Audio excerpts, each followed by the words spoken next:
Amongst the high heather, a game was born hundreds of years ago in a land called Scotland. But this is not that land. This place is just a godsend. In the rolling Hocking Hills, you'll find a fairway to history. Greg Leonard owns GLEN LAUREL, a Scottish-themed bed and breakfast. He set out to create a golf course in the front acreage of the property. He consulted with Herds and Golf Development to build a Scottish link-style course with an old-style twist. Back in late 1800s down Scotland, we had sand greens and sand tees. So basically, we really wanted to reproduce that concept here and make it as true as possible. You heard right. Putting surfaces made of sand. Same for the tee boxes. We call them sand greens, naturally.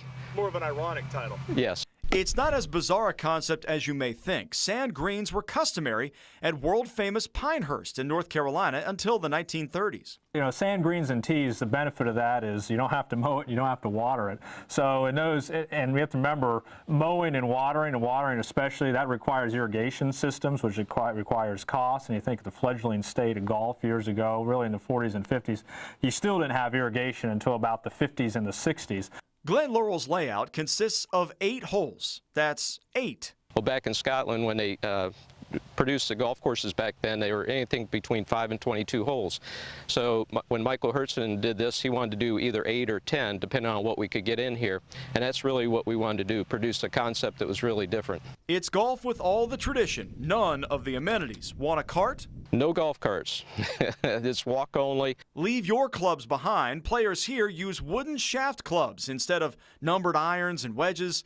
You swing mashies and niblicks. Well, you think golf is hard with modern-day equipment. It's a little more difficult with less modern-day equipment. And the golf balls? Greg Leonard and GLEN LAUREL use half-distance golf balls as well to simulate. Look at the scorecard because it's really just for show. At GLEN LAUREL, no par score is set. And when you finish your round, you can lift a pint at a traditional Scottish bar. It may be rural Ohio, but it feels like golf's homeland.